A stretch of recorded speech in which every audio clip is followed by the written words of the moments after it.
back to now. No opportunity wasted. I'm your host, Angelica Ross.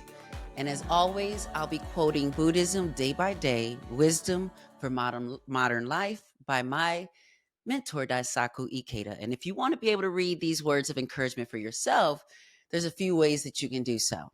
You can, of course, order the book wherever you like to purchase your books, or visit one of our Buddhist centers around the world. Or you can download one of my favorite apps, Chant Buddy, and every day that you open it up, it gives you a different Buddhist quote. All right, so the Buddhist word for today, Monday, March 4th, says, quote, life is an everlasting struggle with ourselves. It's a tug of war between moving forward and regressing, between happiness and unhappiness. Outstanding individuals didn't become great overnight. They disciplined themselves to overcome their weaknesses, to conquer their lack of caring and motivation until they became true victors in life. One reason Buddhists chant Nam Myoho Renge Kyo each day is to develop strong will and discipline and the ability to tackle any problem seriously with the determination to overcome it. So one of the reasons that I love sharing this practice with you is in hopes that you might understand me just a little bit more as I feel more courageous sharing these moments when I'm struggling with that tug of war. It's been a struggle. And of course, I know that I'm not alone in experiencing that struggle right now. Social media has us so conditioned to only sharing the highlights, but I think it's about time that we start being more transparent about what we're all dealing with. I know firsthand how hard that can be, so I'm going to try and use this podcast to attempt to model that transparency. And of course, I'm still going to be selective with what I'm sharing. Mindfulness is a cornerstone of Buddhist practice, so I will do my best to be mindful about what personal details I share with you. But I just want you all to know that I'm struggling too. My challenges just look different than some of yours, and some of my challenges are exactly the same.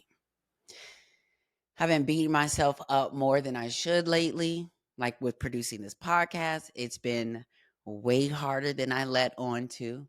I'm trying to write the script, produce, and host at the same time. And there are moments when I'm not doing the best because I might be cutting off my guests because I'm looking at the time clock and trying to produce the questions and segments at the same time, or I'm getting lost in my enthusiasm for the topic at hand. So there have been a couple moments where I've been struggling there a little bit, and I just want you all to know that I am working daily to get better and better at listening, moderating the conversation, and making sure that each episode is truly an engaging and enlightening conversation and not just me dominating the conversation. So I pinky swear to get better and better.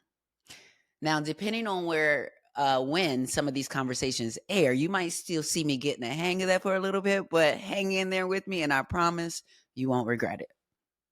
Now, before we get to my conversation with Jinx Monsoon, I just want to discuss a few things that have been in the headlines last week. All right. For starters, Vice President Kamala Harris called for an immediate ceasefire. And as the people started clapping, she continued for the next 6 weeks. So listen, I'm not going to start clapping just yet. There was a lot of coded language in that press release, still leaving a loophole for Israel to bomb its way through. So I'll definitely continue to pay attention and see where this goes. But it's just a lot to emphasize that there's a deal on the table and that Hamas has to agree to it, when I know it's been reported, I heard, I saw, I was reading that Hamas previously asked for a ceasefire in exchange for the hostages, and Israel declined the offer. Also, unfortunately, the Biden administration has just been proven themselves to be untrustworthy. Recently, they just airdropped food into Gaza instead of enforcing sanctions on Israel, while also trying to send Israel more weapons. Baby, if playing both sides of the fence were a person, it would be the Biden administration. In other news, it's a day that ends in Y, and another video of police brutality has gone viral. It's a video that only seems to capture the incident at the point when an officer has a black man pinned to the ground on the side of a highway and is, of course, using excessive force. Selena Morrison, executive director of the mayor's office in Philadelphia, was trying to explain to the officer that that man was her husband and that she actually works for the mayor. When we start seeing the camera, I guess, falling down, or you hear the cop eventually screaming at them that this was a simple traffic stop and that they were tailgating him without their lights on. And as he's explaining all of this, it is obvious to me that the cop was scared and overreacting. The cop also stated that his body cam was running and that it was also recording, which Selena replied, well, basically, good, because he eventually then accused them both of resisting arrest. And according to the video that we saw, that's just not what was happening at all. She was standing there recording him as he was using excessive force on her husband and threatening to take him down, even though he was already pinned to the pavement.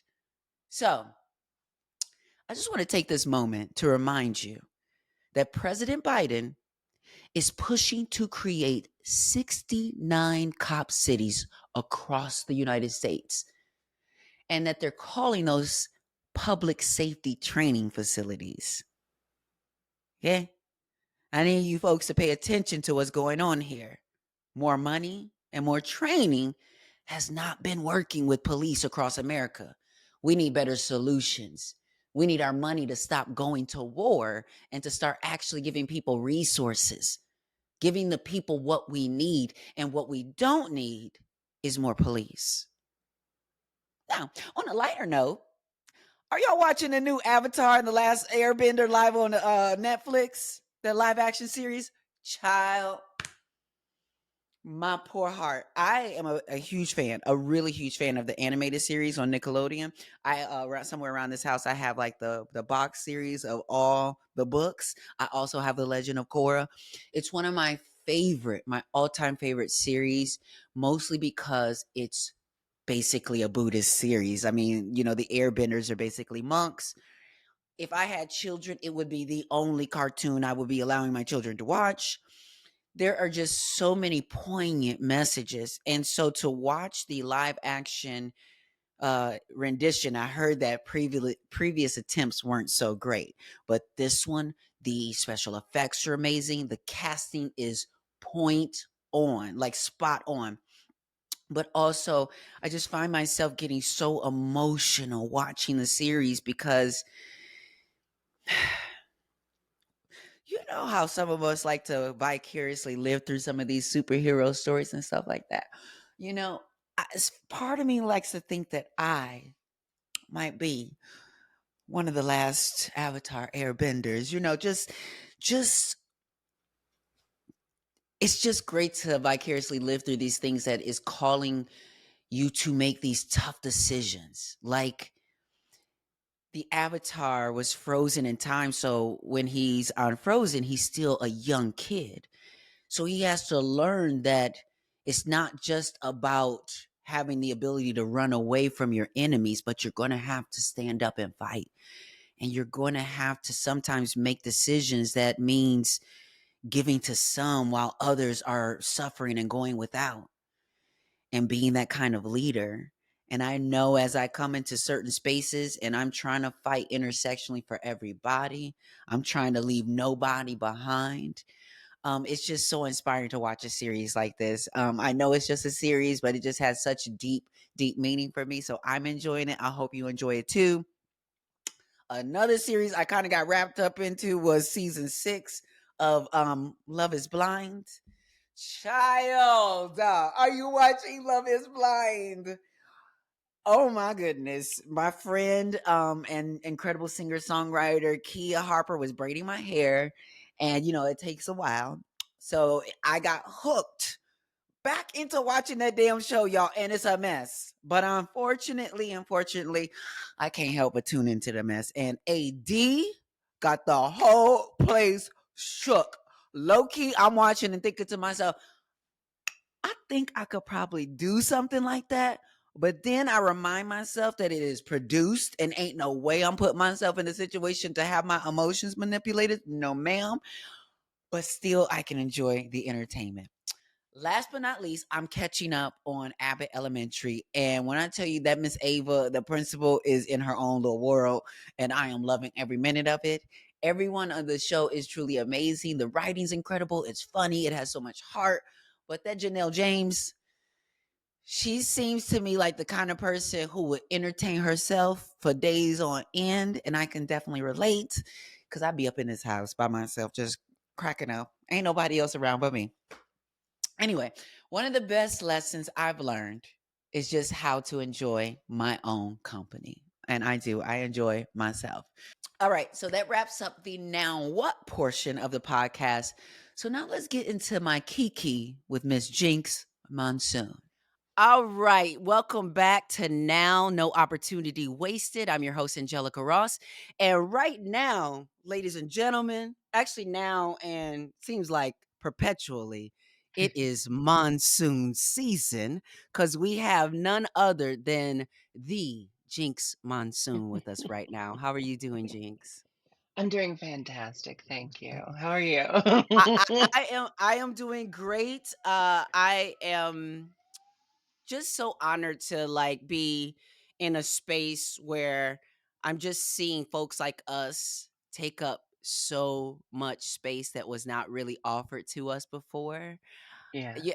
You know what I mean? So I'm just gonna jump right in.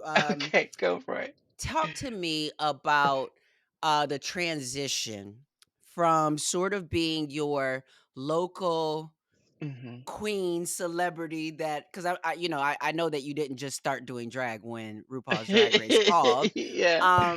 So what was the transition like to you from being a local queen to being a name that everybody knows? Well, it was like a multi-tiered, multi-step process, and that makes it sound like a pyramid scheme, but it was like, it was I started doing drag at this point over 20 years ago, like 21 years ago, Mm. right here in Portland, Oregon, where I live once more. And, you know, drag and queer communities are so regional, and then the drag is so shaped by the queer community that it exists within and the city that it exists within. So I feel like I had this really wonderfully progressive, um, privileged, advanced queer experience growing up in Portland and getting to start drag at age 15. And that That's amazing. doesn't. And can you think about that, like you being able to start drag at 15, and then there's this conversation in America right now that drag is not something they want our youth to be able to have access to. Yeah. For me, and I think for so many people my age or around my age who started drag at similar points in their life, I would argue that it saved our lives, Yes. that it gave us an outlet. It gave us somewhere to feel strong and confident when life was beating us down. And I feel so privileged that I was in a family and in a city. No one in my life close to me really ever questioned that it was like corrupting my morality. They were just like, "How late are you staying out? Who's giving you a ride home?" I Right, was really right. privileged in that. Um, so I definitely was doing drag for a while, but as far as the industry goes, like I was completely green. I refer to it as overnight success because I went from being, like a pretty good drag queen locally in Seattle and Portland to, yeah, winning Drag Race season 5. And that like took me up this step. But Drag Race 12 years ago wasn't what it is today. Because didn't So you then do did you do you didn't just do season 5, you did All Stars as well, right? I did All Stars, but that was a decade later. Right. And so when I say it was like this multi-step thing, it was like I was really hustling between season 5 and All Stars 7 because I very distinctly and adamantly chose the theater path as what I was going to do. Yes. And we have so many queens who have carved out their own paths. Like Bianca is a stand-up comedian who sells out everywhere she goes. Adore Delano's a rock star, Sasha Colby, Violet Chachki, like all the winners you can think of have like something that they really are like bringing. And I Mhm. chose theater, and was a harder path and a less like talked about path when I chose it 10 years ago. But baby, But let me tell you something. Let me tell you something. You were mopping the girls up with that theater. That's the only thing is like, sometimes you come in, I got my girls or whatever, and then here I see you. And I'm like, oh shit. Like she is about to mop these girls clean up with these acting chops. But I think that is what, because you've been in theater obviously before Drag Mhm. Race. And so I think obviously myself as well, I grew up in theater doing 12 years of community theater, learning Yeah. movement and dance and all these different things or what have you. So you came to the table of Drag Race with those skills, but what did Drag Race pull out of you the first time around? The first time around, definitely it was like, okay, now if you want to do this as a career, let's start taking this seriously and do it as a career, And I'd like to say that I was really, really ready for it because I had all the ambition and I had all the drive, but I did not have the discipline. And Mhm. then, you know, that's where the overnight success comes in because, like anything that you have not yet addressed, when you get that overnight success, it's like putting Oh a yes. magnifying glass on you. And then all of those things you haven't really examined about yourself are suddenly so much bigger than they used to feel. And it just puts you in a little bit of a pressure cooker. And when you don't have like kind of the wherewithal to know like how to navigate all of that, for some of us, our worst qualities like flare up. Cut to me now being almost 5 years sober from alcohol. And that was like a big turning point for me. That was That's like, amazing.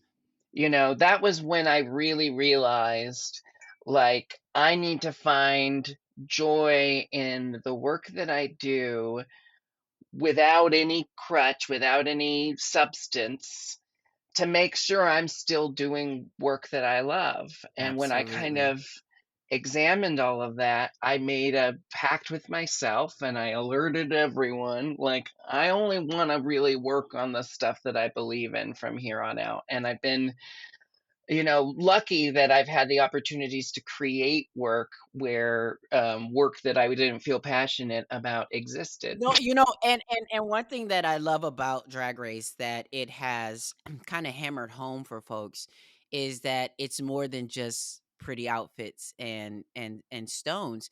And I know there's a lot of critique for the girls who can't sew, but sewing's not everything. So, if especially if I you got a would little love to budget or see something the like that. same outrage for when a girl can't deliver a joke. It's like people will read a girl for not like being Yes. funny, but they let it slide. But like if she can't sew, it's like, oh, we can talk about for a week. But it's like, God damn it, I can't watch a dress on stage.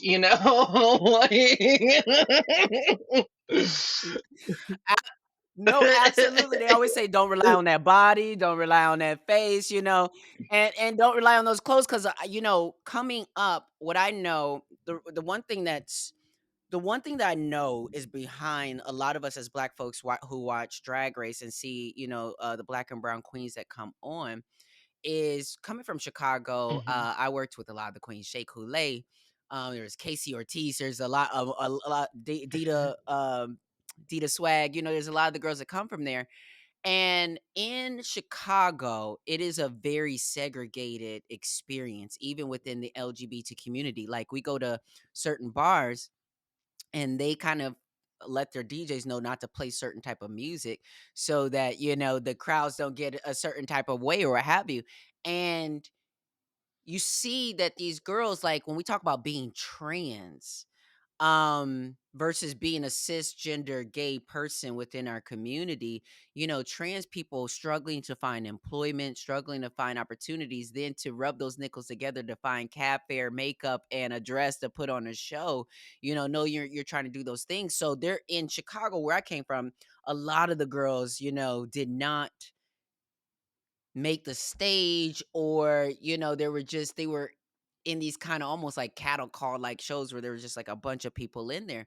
But from that space, what you would see is girls who barely had, they couldn't sew, they didn't really have great outfits, but you could Mhm. see that they were talented and that they had something. And that's one thing that I love watching about Drag Race, is I love seeing the girls with the pretty outfits and the rhinestones and things like that, but I love seeing what happens when they're putting on a playing field where those things are kind of stripped Yeah. away and you got to show us something else.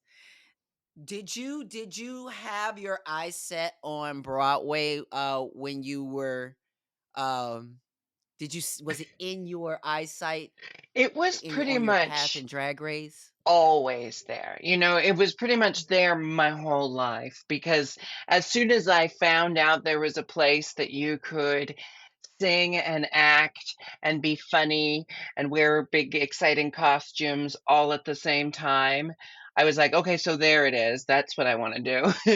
And then I saw drag and I was like, oh, that's exactly like Broadway, but it's like something I can do now. And so I always saw drag as kind of like, Mhm.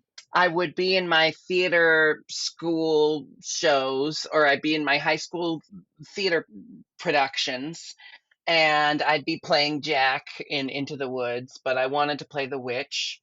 So then that weekend at my club, I was doing numbers from Into the Woods with me as the witch. And, that's where I was living out the roles that I knew I was actually suited for, even though society Uh-huh. had labeled me as male, so I had to play certain roles because, as another teacher later in life told me, our culture wasn't ready to see um, cross gendered performances, specifically male to female, if they were meant to be earnest and honest. They could be comedic, but they couldn't Mhm. be earnest and Mhm. honest. And some of the best work I've done in my life has been a vendetta, like has been like to prove someone wrong. And I so get pretty it. much my whole life I I've get been it. kind of like on this trajectory of like, I'm going to show that any actor can play any role if it makes sense for that actor to be playing that role. And I know that there's like that opens up a lot of gray area. And I think within that, there's the nuance of should we have certain actors play these roles just because it could make sense? What are we going to get from this person playing this role? But I do feel that we shouldn't be casting roles Absolutely. based on what's between our legs. It should be based on who shows up and plays the character. Chicago, and talking about Broadway, it was one of the most profound experiences of my life. For me, it was an opportunity to affirm that I had it. That I had what it takes to do this, to be in this position. Tell me about that first moment when you said, after you said yes, after you went to the first rehearsal, what was the conversation like with yourself? First of all, affirmation is the biggest word that I can think of from my experience in Chicago, and it's such a wonderful experience if you show up ready to let it be. That's everything in life. If you show up ready to take on the experience and meet the experience and bring your best to it so you can get the best from it. That's the secret, really. But but it was so incredible. I had imposter syndrome every step of the way. Pretty much I had to come up with a mantra, which I'm known for. But my mantra for this, it's kind of a lengthy one. I don't know if it counts, but I would say everyone in the room has been doing this a hell of a lot longer than you have, and none of them seem the slightest bit stressed out. So it would be silly for me, the newcomer, to be stressed out. Like, I know I still got to learn my lines. I know I'm not Wow. hitting these notes perfectly. I know we only got like 7 more days, right? But no one else in the room is stressing out. So it would be silly for me, who knows the least about what I'm doing. So it's kind of like acknowledging my imposter syndrome and then shutting it down at the same time. That's amazing. You know, I just remember after the first rehearsal that I did with Greg Butler in here in Chicago, uh, after that first dance rehearsal, my body was screaming. Now, mind you, I'm doing, Roxy and the all of the choreo especially, like, me and my baby and all these things or whatever, and my body was just absolutely screaming. I could not believe I was like, "How am I doing this for 7, 8 performances a week?" I was terrified of losing my voice, and having to try to maintain my voice within, 8 shows. What was it like for you? I had to live like a nun a little bit. What was it like for you coming into that space and that schedule? um, well, let's be honest. My character stands and sings, and I don't have any choreography, so I didn't have to put my body through what you had to, other than wearing a corset all freaking day. But uh, what I can say is I did have vocal issues, and that is the worst freaking nightmare, right? Like, to be on a Broadway stage having vocal issues. And honestly, it was like what I've always dreaded the most. And then I had to look at the circumstances. I had to be Mhm. really, really honest with Mhm. myself. I have never done 8 shows a week in such a high pressure situation. I had really gone from project to project last year, because you know how it is. Like, When the iron's hot, of baby. course you yeah, of course you wanna take care of yourself, and I feel like I really did. I really do feel like I took care of myself along the way, but I had to sacrifice all personal time, basically, to make sure that I was putting down bricks in 2023, Absolutely. you know? Absolutely. So I had to acknowledge that I had put myself through a lot. My voice was showing me that it had been through a lot. And so saw a doctor, I was on medication some of it, and I had some squeaky performances and some croaky performances, and I really beat myself up. But again, no one else was beating me up. I was the only one beating myself up. The Same. audience wasn't, the cast. And then it was towards the end of the run, but I cannot say enough how freeing this moment was. Because until this moment, we're talking about little squeaks, little croaks, things that I was able to play off, right? But in this moment, towards the end of my run, Bianco Marroquin and I are singing Class, and it's the second, what became of class. Mhm. So on the of, I don't know what happened. Like, my throat just wouldn't make a noise. And it wasn't like, it just was like something got stuck, something wasn't happening. And it was just like, it was undescribable. And Bianca looks at me, and I'm looking at her, and we're both kind of like, can't believe what's happening. And then just start laughing, and we grab each other's faces, and we just laugh. And then we look out to the audience and sing the final note perfectly.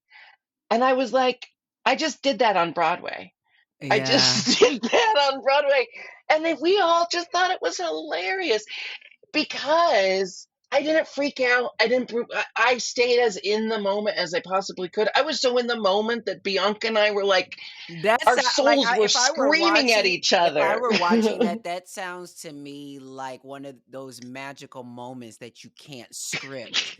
You know what I mean? Right? Especially if you stay in character, it's one of those things that like really plays Exactly. well. And it just kind of taught me that, like, in that moment, it was again my worst fear happening, and everything was okay, and the world didn't end, and the producer didn't call me and say, "You're out." Like, it wasn't written about. Like, if people wrote about it, I didn't see it, so because I didn't go looking for it. Right, So you know right. what?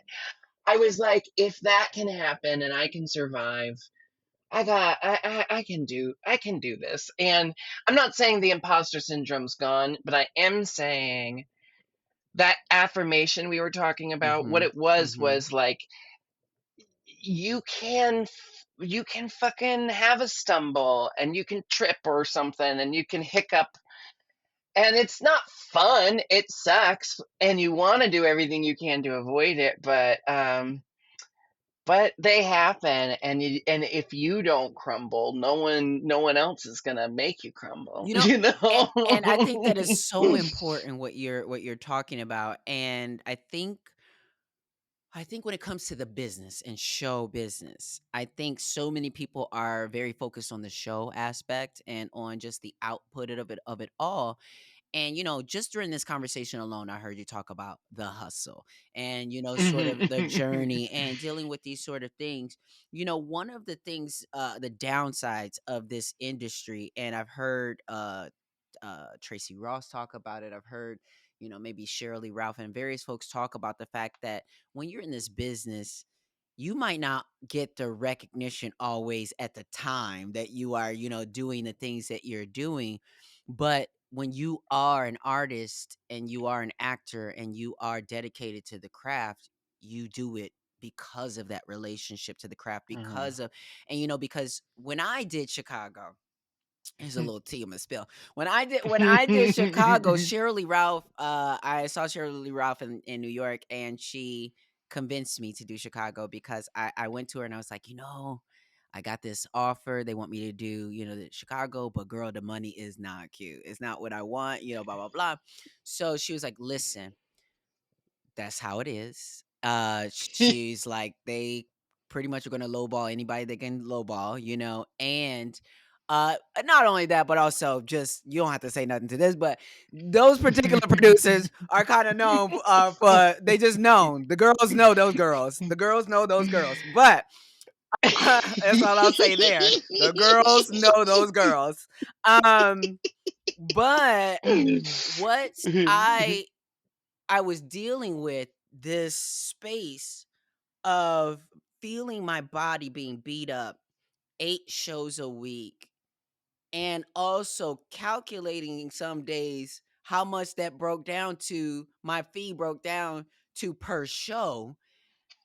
And it just the calculations weren't quite adding up to me. But two things were very, very clear to me. Two things were very, very clear.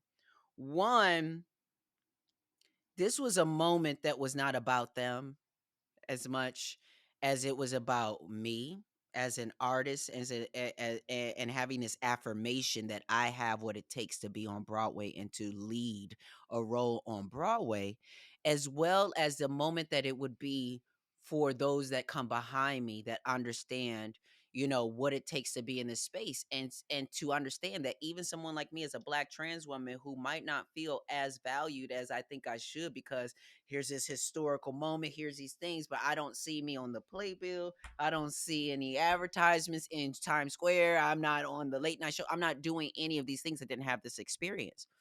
But then when I look over at the other uh actors who have been punching that clock, some of them for like 20 plus years in those roles, and know that even behind the scenes when I was in there, we were signing paperwork for the equity, the union, to try to fight for better wages for Broadway performers. They're constantly trying to get these better wages. And at the same time, these folks are working so hard. They're, I mean, and when I even got there, I remember as I was coming off of the stage doing Me and My Baby, and I was like winded. And one of them grabbed me. They were just like, "Listen, we just want to thank you for being very real about your experience with this, because some actors will come in and they act like it's they're not as, feeling it as much as they are. So then the ones that have been there forever, kind of, because they've been there forever, they can't let their sort of guard down and show that they're a little fatigued as well." And you realize that they also know that at the stage door is a line of people ready to take their place. Yeah. As an artist, You what is that? What is how have you sort of reconciled with this space of knowing that you have to show up and you have to be on your mark, while also knowing that you might not always be valued at the moment for for the work that you're putting in? Yeah, I think you touched on so much. But I think I can start with I choose my battles, and I mean that in many different ways, Mhm. because, you know, we all have done the gig as a favor for a friend.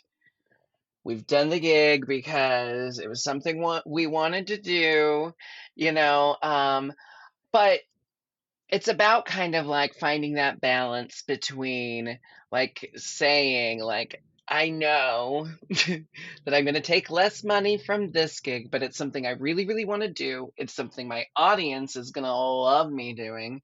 It's something I've all like, and then again, what you bring to it is what you get from it. Like you're talking about the cast of Chicago. Talk about that was one of the most in like I walked in and it was like I had been there for 20 years with them. They Family. just welcomed me in so much. It was immediate family Mhm. and chosen family, and finding those families in the moment in circumstance is very important to me as an actor, as a queer person, and just it was so hard to leave for that reason. And everything you were just saying, like I was seeing these people just incredible performers. Like I learned so much acting alongside them, watching them every night just in my little chair, Mhm. Mhm. it was just all around an incredible experience. So then it's kind of like, so I said yes to that, and maybe the money wasn't as good as I could have made in 3 months doing something else. But that's why I'm now going to go do this tour that's going to be low overhead and they're going to pay me a bunch of money to do, half of what I do on stage. Well, Like let I me let don't me have let me even artistic point that control, but out. I'm going to pimp myself out a little bit to cover the losses, Well, let me even point that so out, I can because find the balance. you're doing did that free, like, cuz for me, what it felt like for me after I did 8 shows a week, I got done with that and I was like, I can do anything. I felt like I could fly. Exactly. Exactly. And you were talking about living like a nun. I had to do that as well. And that shift in taking care of myself, like I said, I'm almost 5 years sober from alcohol, but unlearning like the way you live when you work in nightlife, you're maintaining a substance abuse problem, you haven't hit rock bottom because your career is still chugging along, so you're fooling people enough, but you're not fooling your body, Yes. and it's getting harder and harder. So when I finally like had something to motivate me to get back into a better routine and to like wake up earlier, eat healthier, it started me back on this kind of like remembering I can do really cool fucking shit. I can do Mhm. a lot Mhm. when I apply myself. And since then, I like Chicago made me feel like I was back in college in a way because it was like every day I had my schedule.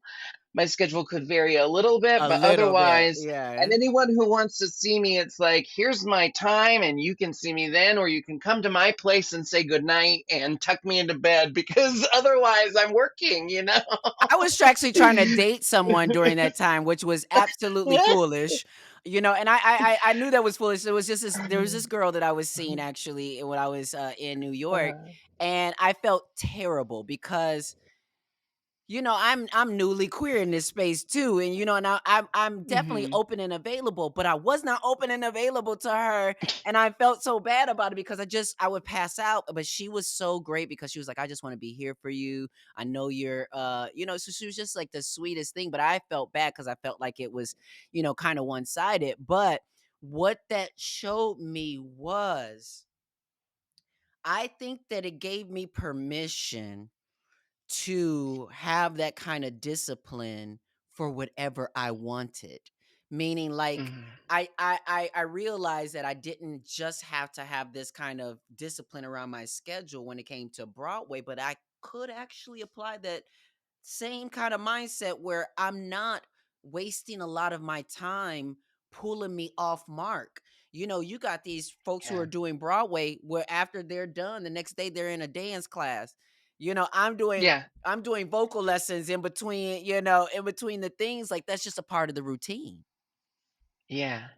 It reminded me about the work side Mhm. of Mhm.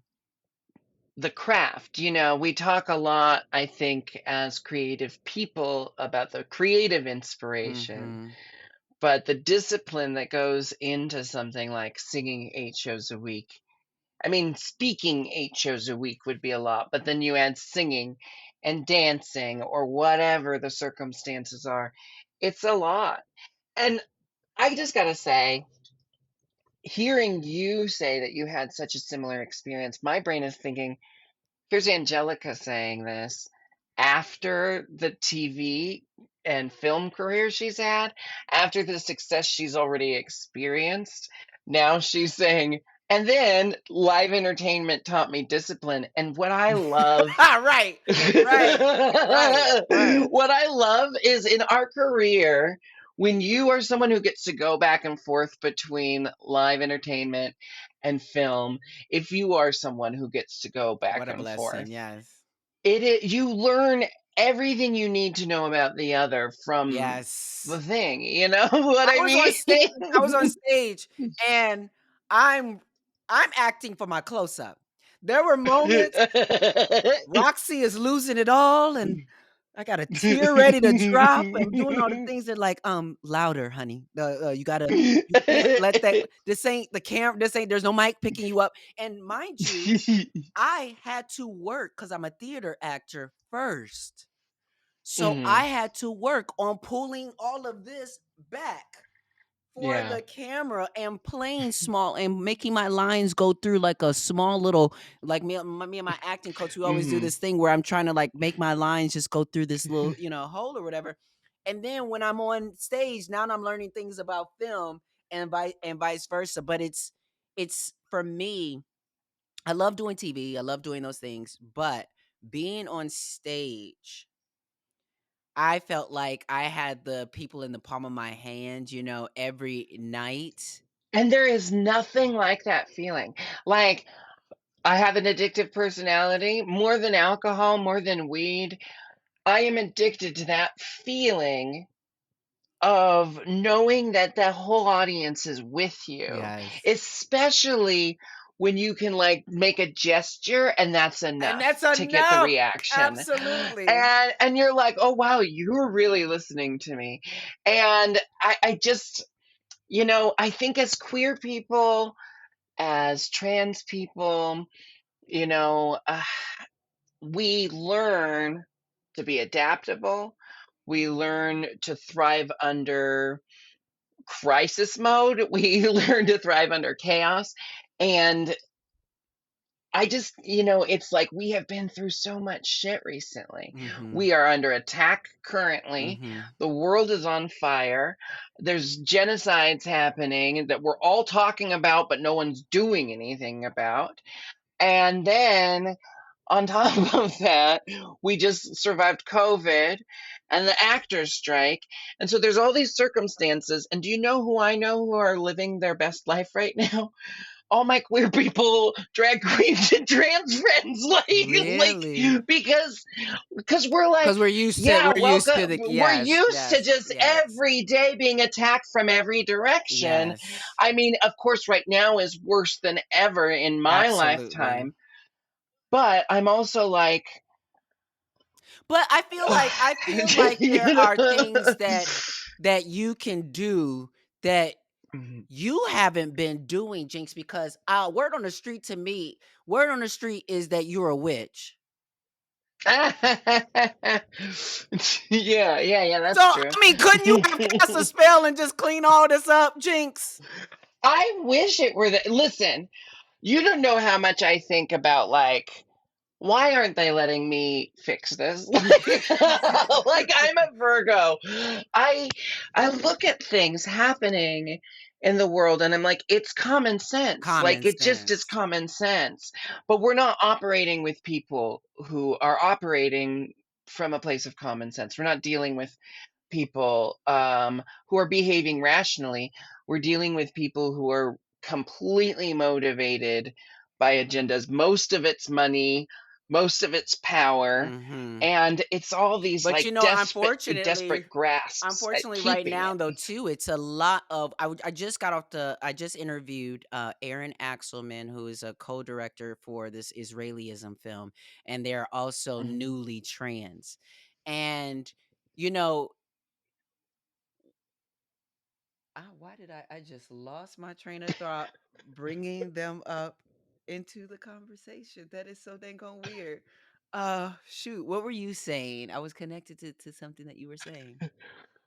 Um ooh. Isn't that Oh yeah, the funny how trans you just people I think we were talking about like being used to the chaos and knowing these things. yeah, responding to uh Oh, that it's why common am sense and I all these Oh things. yeah, it's common sense Oh, and we're white not dealing supremacy. with people. Oh yeah, so Yes. what I Oh, was white that's supremacy. what that oh, white It's always oh, that. oh, Oh, white I supremacy. forgot. That's It's just white no. So I know, baby, we're talking about white supremacy, Candy. Go down. But that's where I was going with that is that, I talked with Aaron Axelman, who's a Jewish trans, newly trans, non-binary person. And the one thing that we were getting at is that all of the things that we're seeing right now, so much of what we're seeing is that the anti-Semitism and things like that, the against Jews and stuff like that was always against them being not considered to be the supreme version of whiteness, and being they weren't near what the Nazis they considered their kind of supreme version of whiteness. And what we know from the Nazis as well is that they also had these pink triangles and went after gender clinics and things like that as well, and went after queer and trans people during that Holocaust as well. So because queer, trans, LGBTQ people are not considered to be supreme in the lens of white supremacy, so that's why we have people, if you don't wake up to the ways in which this system affects us all, it's not about white people being the villain or the thing. It's about a system of white supremacy that white people and people who are not white benefit from when they align with the ways they recognize this is a power dynamic that is affecting us all, and I'd rather be in than out. And so you have a lot of folks who in some ways participate on that instead of shaking the cage and shaking the system and making things. So unfortunately, we're going to continue to see this thing where people all of a sudden become activists because things have hit their front door finally, instead of us being in this place where, again, even in our own LGBT community, there are people who have not still understood that we need to stick together regardless of our Yeah. sexual identity or where we are on the spectrum of that we have to stick together. How did your coming to the next level of your identity, because we all saw you kind of become aware of your transness. And for me now, I'm gonna put this on the table. For me, I want to tell RuPaul, bitch, Listen, I'm gonna tell you, girl, they all trans. And the reason why they all trans is because trans is a damn umbrella. And listen, I happen to be a transsexual. Well, if we want to get like really technical about it, we don't have to use that vernacular. But if we want to get technical, I'm a post-op transsexual. If we want to get technical, but trans is such an umbrella, and you found yourself underneath that umbrella. What was that like? Again, I'm gonna say, first of all, I grew up in Portland, so I have always thought of the word trans as that umbrella you're talking about. And it's only, like in my adult life that I've seen like it all get categorized so much and be so important to put everything into the right category. And I'm like, okay, that's all wonderful, but can we still agree that trans means everyone who's not cis, right? Can Right. we just like remember that we're all fighting for the same thing? Because what's been disheartening, is seeing trans people who don't want to acknowledge the non-binary struggle. We've seen, like there's tons of trans male erasure until there's been more recent like mainstream Absolutely. representation. And so that goes to show how important representation is. It can affect the shifting tides. But ultimately, for me, I just kind of had to, every step of the way, I knew what to believe and what to think and what to tell people about gender and about finding their own identity. And yet I still had rules set up in my mind Mhm. Mhm. about what was okay for me, Mhm. because I was trying to compare my experience to every other trans experience I had seen in media or that I had access to. But what changed was when I started having real conversations with all different types of trans people, not just trans women, not just people who aligned with the identity I was aligning with, but all trans people. And then I started to realize even my doubts, even my anxieties, even the things that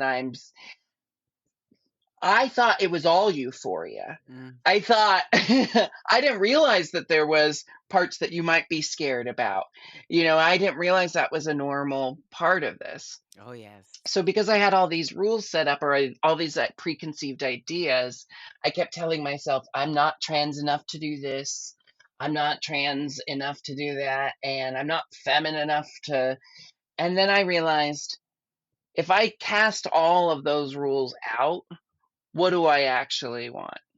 And it became very, very clear. And so without giving all the spoilers away, Ah. people might expect some changes in the Listen, we love we coming love months. we love change. We love change. The thing I love most about trans people, about transness that people discover is it's actually not about becoming something that you're not. It's literally blossoming and into your own existence. It is not to be compared to a different flower or Yeah. the way that this person grows or does this. It literally is. I feel like I've gotten to a place as a trans elder to be like an expectant mother. What you gonna bring us? How are you about to turn it? And seeing just how I, unique you approach that. I just need to take this moment to acknowledge you and what you're talking about, because I saw a video of you explaining the idea of passing privilege. And I have had so many conversations with people about their fears and anxieties, about if I transition, what am I going to look like afterwards? And that's a conversation we don't have a lot openly, We sure and don't, right? we are seeing a lot of representation, but we're seeing a lot of representation that fits certain expectations. So we're not having the conversation as loudly, like, like people who don't have access to all of the things that are going to give them the ending result And that it's not they even see in their about that. head. Like, one thing I love, I had Yeah. the privilege to be on this show called Sort of, with Bilal, and seeing them play this non-binary character in this space and having a show called Sort of, that just taps on things not having to be so rigidly defined. Yeah. Because I think that when we do that, then you have folks who end up in positions like you say you were in at one point, where feeling like maybe I'm not trans enough to be doing this, that, or the third. But it's, to me, it's just like, I just want to see you become even more and more in yourself, rooted in who you Yeah. are. Did you see? And Go that's ahead, go ahead. well, that's what I'm seeing in younger people now. And it's not all about transitioning. It's about casting off the rules that society Hmm. put on you. And the reason why I brought up passing privilege is that I see you as someone who could experience a lot of passing privilege should she so choose. And with that privilege, you stand as loudly and as openly as a trans woman to make that difference. Like you were talking about with Girl, I Chicago, could have because been you know married the in a people who are gated going community to a husband that paid all my bills and come on! shut the hell up I and think had some stepkids, child. Exactly. And it's like I think about you and Laverne and these gorgeous, gorgeous women who have just said since the beginning, like from the get-go, like this is who I am, breaking everyone's expectations. And then you make more room and space for all of the people, like we were saying, we don't see as much representation of all of the different nuances within the trans community, but we are seeing representation, which means we can keep widening that scope, and we Mhm. can keep broadening that spectrum. And I think the more we take over telling our own stories, the more we're going to do that. And do it better. Okay, so last 2 questions, and then And do it and better. Imma let you Yeah, go, yeah. because I could literally, Okay. literally talk to you forever, because Same. You you have are no just idea. amazing. I There's so many things I wanna say, so I'm just gonna, like, kinda fire off a couple things, but one, I just wanna give Mhm. props. You and Benda La Creme, Benda La Creme, like, sh I see you, and I see what I love when a queen creates her own lane. I love the way you 2 got together and saw that you both are loony as hell, and, like, your looniness, like, plays well with each other. So first, I wanna say, like, just congratulations on continuing to create a lane for yourself and showing other people what it takes to create your own spotlight. So that's number 1. 2, Oh, thank you very much. this is a spiritual podcast, you know? I say that to say that, for me, as a Buddhist, we always say Buddhism is reason. So a lot of when I talk about spirituality or whatever, it's not so much of a different conversation. It's based in very real ways in which how our spirits show up, and being able to address the moments when our spirit is not doing so well. What are things for you that help you spiritually? And I say this word out there, and people who are listening, when I talk about spirituality, I want you to continue to decolonize and remove some of these very rigid definitions of religion, because spirituality is what you make it. And so for you, how have you been able to speak to your spirit and have this healthy conversation with your spirit?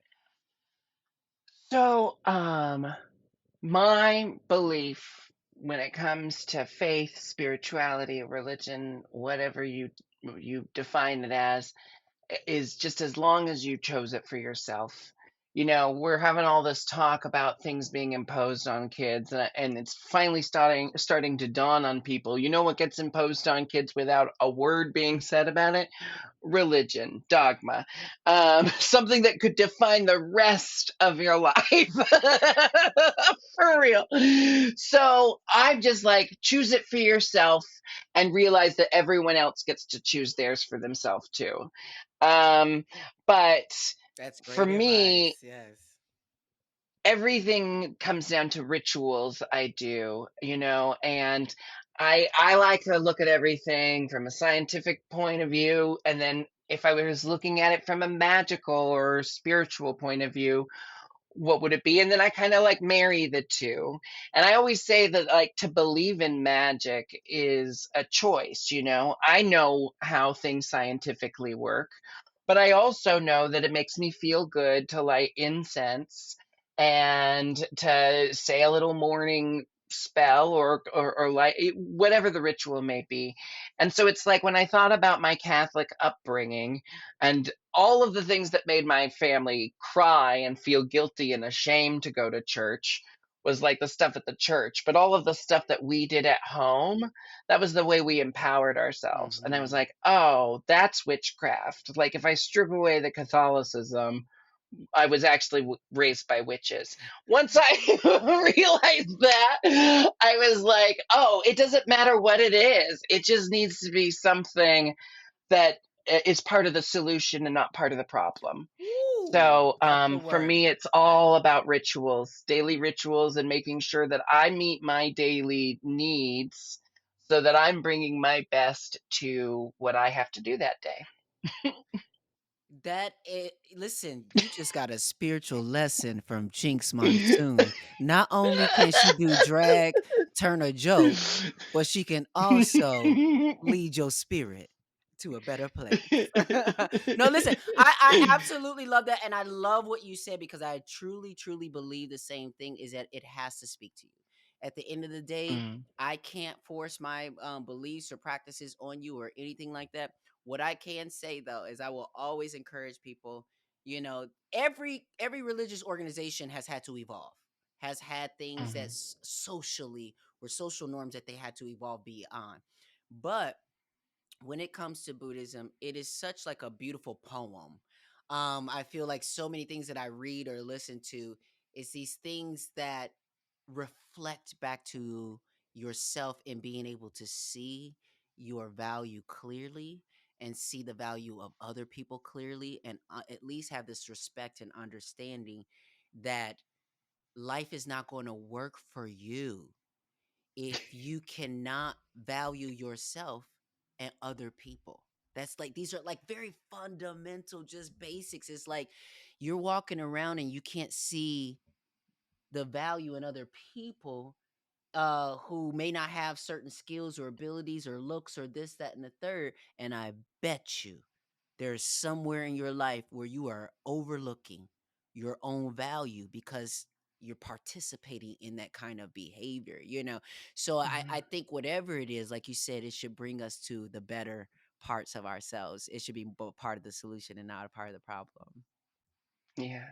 Well, I mean, I feel like so many people will stand behind something they believe in, but as soon as something inconveniences them or they're actually tested or made Absolutely. uncomfortable for a moment, Uh-huh. that's when you find out what actually is important to them. And that's why that's why I can get really fired up about what I feel is like false allyship, Oof. where you're acting like you're there to be a part of the solution, but then you pose the same tired questions that we've been asked a million times that you should know better than to even bring into the conversation if you actually want to be part of the solution. Or if we've seen so many Yes. so many male comedians and actors who like have gone on tirades that you wouldn't expect from them, but it's because someone asked them like, oh, could you actually be a little bit more sensitive to this? And it starts as maybe a small request, but then gets so blown up because they can't believe that they They the were person who's always been inconvenienced. so helpful. Yeah, it's like, but I've been helpful. I've been on your side. And it's like, then you should be okay with a minor inconvenience. Like you Yes. can't be an ally on the sunny, pretty days And the second it starts to drizzle, you're like, oh, you got this, right? You got this. No, absolutely. I'm so glad that you mentioned that and said that because I think it is up to us as community. I learned from this author Peter Block. He wrote this book called Community, and he says that the admission price for community is accountability. And I think that there's so many allies who want to be in community with us and say they have a gay friend or a trans friend or a drag friend or all this whatever. And there, I'm your ally. I'm cool, but then they're not wanting to be a part of the accountability relationship in which you call yourself an ally. So let's hold you accountable to that allyship. So thank you for speaking up because I do feel like um many times, whether it's a racist joke, whether it's a homophobic thing, whether it's a whatever it is, a lot of things continue because of our unwillingness to hold each other accountable. Yeah. Well, that's the number one thing that allies can be doing right now is when you hear that stuff, even if that person is your friend from college, or even if that person, like that's the thing is like we make excuse after excuse after excuse not to give a shit about other people. Oh, they don't think the same way as me. They don't look the same way as me. They don't dress the same way as me. I don't have to I don't have to give them the same respect. And it's that mentality that we've been conditioned to find normal. Like I mean at the very very beginning of this you talked about the segregation in Chicago between um like within the drag scene. Absolutely. Now I had been going to Chicago for years and performing at one bar because that was the bar that hired me. And I can't remember what year it was, but I had the bar manager from that bar that booked me take me on a little bit of a tour because I was like, I realized I never saw all of. And when I got to Berlin, it was a completely different scene. And I was like, I've seen Chicago how many times and did not know this scene was also here. Hmm. And that's crazy to me within the queer Just community. across the street That though, still but just across the happens. street, I worked at the Kit Kat Lounge in Chicago for Mhm. years. Just across the street, they would have this place called, I think it was Circuit or one of these places, I can't remember. But even just so you would just across the street on only on certain nights, black and brown people knew that we could go to certain bars, but there were on the south side of Chicago, there are, different clubs, and it's like there's also different HIV and LGBTQ organizations, and you see that the funding sources are just so completely different. The priorities in the neighborhood and what we call Boys Town in Chicago is prioritize those of us who can afford a cute brownstone or apartment or what have you, Yeah. who are complaining about the trans people and queer people who are transient on the streets because they are loud up and down that street all at all times of the night, and it's wonderful. But those are the things that even our elders, if they would think back a little bit for a minute, that was what was so special about finding the rainbow on that street Yeah. and realizing it's late and they still going. There's still a place for me to be. Like I can hang out with friends. I can, find something. Now, of course, there's, without proper sort of guidance and things like that, we can all get into a little bit of trouble in these neighborhoods. But, you know, I, it is my hope and prayer that we not just bring up more accountability with our allies, but we bring up a conversation of accountability to each other. Yeah. Trans person to trans person, gay person to gay person, and across those intersections, we need to be better allies to each other.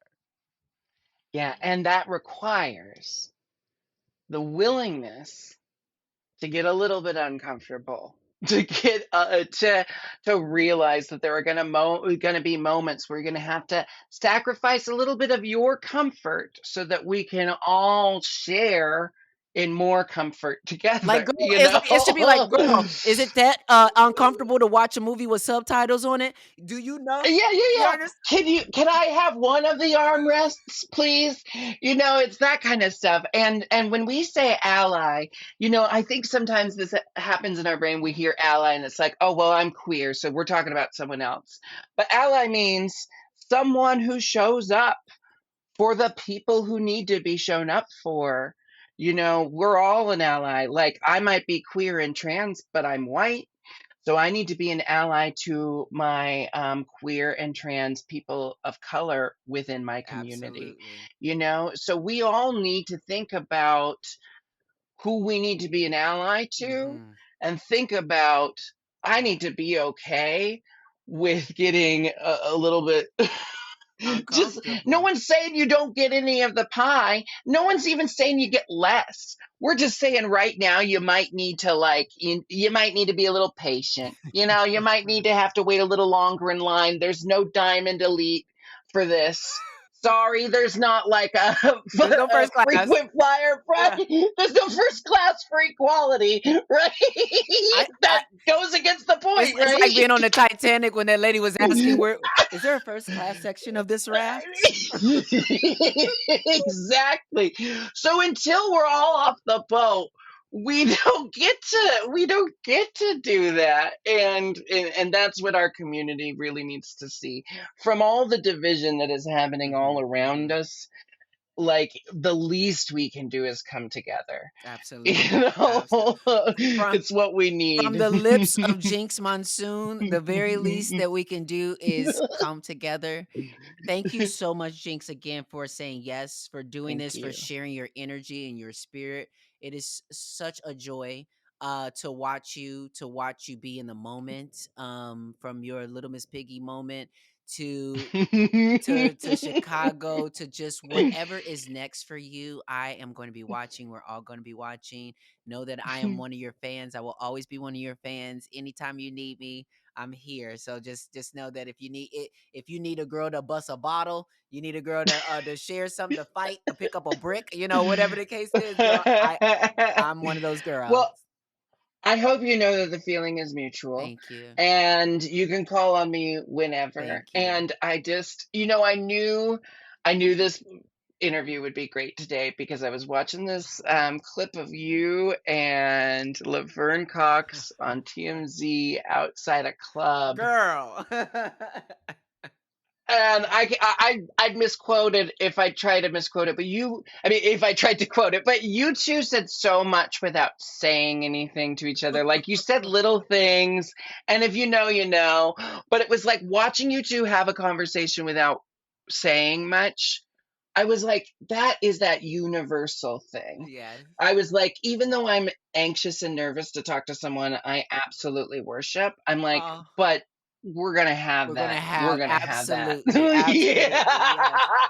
Well, I hope to, Yeah. I hope to have you on again and have a conversation with you again in the future. Yeah. We're Anytime. this platform. We're going to constantly be not only just talking to people, but also raising awareness around all kinds of issues. So, just thank you for constantly using your platform to entertain us as well as to keep us informed. I really appreciate that. Same to you, Angelica. Everybody, we will be right back. All right. I hope you enjoyed my conversation with Jinx as much as I did. If you don't know, Jinx will be returning to Broadway to revive her role as Miss Mama Morton, I think this summer. But it was also recently announced that she will also be playing Audrey. I think that's the character's name, Audrey, in an off Broadway production of Little Shop of Horrors. Work, Jinx. I'm going to be doing my best to come see you in New York.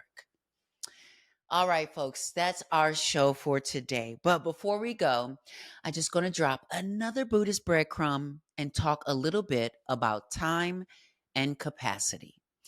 I've talked about this often with my friends, but this has really been one of those helpful Buddhist lessons for me personally. Often we ask ourselves, when is the right time to do something, to take action, or to speak up? In Nichiren Buddhism, the time is always now. No opportunity wasted. But what varies is the capacity. both our own capacity and the capacity of the environment and the people in it.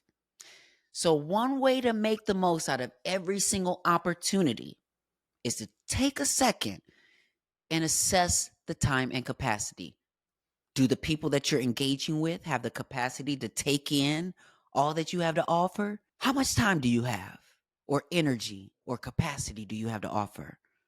Because sometimes we can pour into people that have the capacity, and sometimes we find ourselves pouring into people who don't have the capacity to receive what we're trying to offer. But with practice, you can become a person who is in perfect measure with their response to life and to the people in your lives. So this week, I want you to make the most out of each moment by taking a second to assess your capacity and the capacity of the environment that you're in, and then take action to do the best of your ability. No opportunity wasted.